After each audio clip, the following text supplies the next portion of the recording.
All of the renditions of A Christmas Carol, the great Dickens story. The Miracle on 34th Street is something altogether different. And we are so proud that we here at the Imperial Theater, I'm a member of the board, we are so happy that we can show this season so many of you can enjoy it. As always, it's necessary to make a few announcements. And because I wanted to make sure I got all the announcements right, I decided to write them down and keep them as brief as possible. That's it. It's not that. Let's see. All right. Thanks to our many supporters and volunteers. Energy Solutions for their ongoing support of the Imperial Theater. The editorial article in the Augusta Chronicle.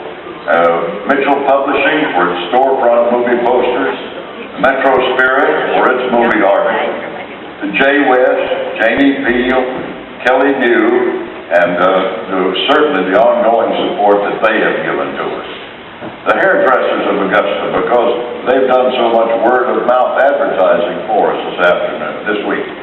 And thanks to everyone who made this possible, and of course, thanks to Santa Claus. Restaurants who are offering discounts on food after the movie.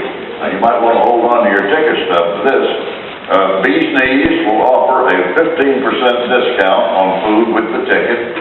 White Elephant is offering a 20% discount. Blue Sky Kitchen is offering a 20% discount.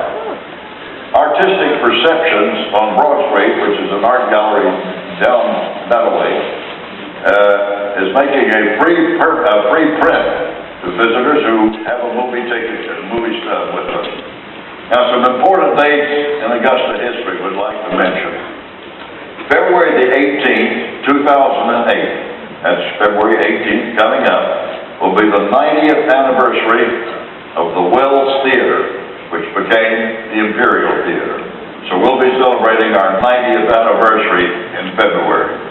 And April the 16th of 2008 is the 90th anniversary of the time that Charles Chaplin appeared on this stage. So stay tuned for events and shows that will be honoring both of these milestones. You know, getting back to a long time ago, when I first came to Augusta and was on Channel 12 television, before I got so involved with news work, I did a program called The Early Show. It was on 5 days a week. In the afternoon, I'd come on and introduce and talk about a movie that would be showing there. And I had a great fun doing it because it gave me an opportunity to expound and sound off about something that is my favorite hobby, and that was going to the movies. I think I started going to the movies. Well, I'll tell you, I started going to the movies that were only 10 cents each then. So that was a time ago. But one of the things that I enjoyed so much about the movies, and still do, is reading the credits and knowing a little bit about each of the persons who's in the movie. For example, Maureen O'Hara. Maureen O'Hara came from a very fine Irish family, very well-to-do family. They were the Fitzsimmons family. She was Maureen Fitzsimmons, and she got an early start in acting, and she was assigned to go to the famous Abbey Theater and take up her work there at the Abbey Theater. But she was discovered by Charles Lawton, the famous actor, and he signed her up to play in Jamaica Inn. But before he made Jamaica Inn, he came up with another show that he was going to do, in which he was going to star, and that was The Hunchback of Notre Dame. And he signed her to play the lead female role, and that was her first role. He changed her name to O'Hara for a very simple reason. Maureen Fitzsimmons was just too long a name to fit on a theater marquee. And another interesting thing about Maureen O'Hara, of all of the famous people, famous Hollywood people and actors and actresses that you'll see in this show, Maureen O'Hara is the only one who is still living. The only one of the credited actors and actresses who is still living today. She is, I think, 87 years old, and I understand she's just as beautiful as ever. John Payne, of course, starred in an awful lot of shows as the hero and the love star and that sort of thing in the 40s and 50s.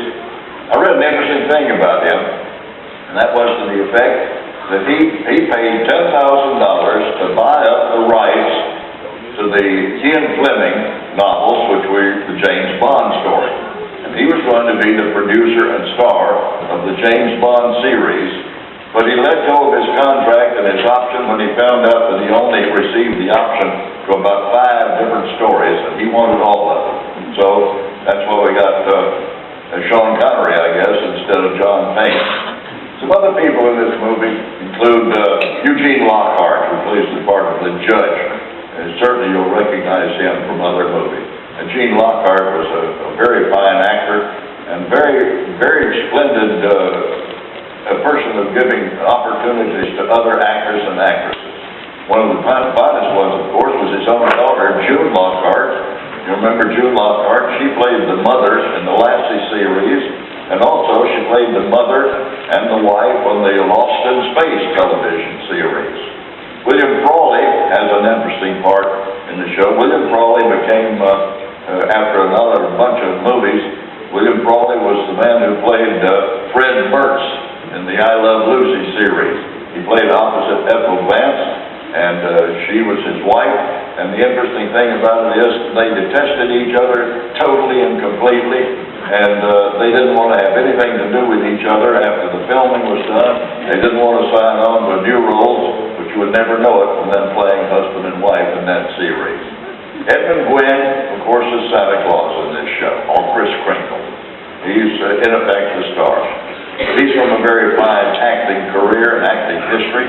His name was Kellaway, and he changed it to that. But he had a famous brother in the movie, Cecil Kellaway, who played, and whose name you'll probably remember.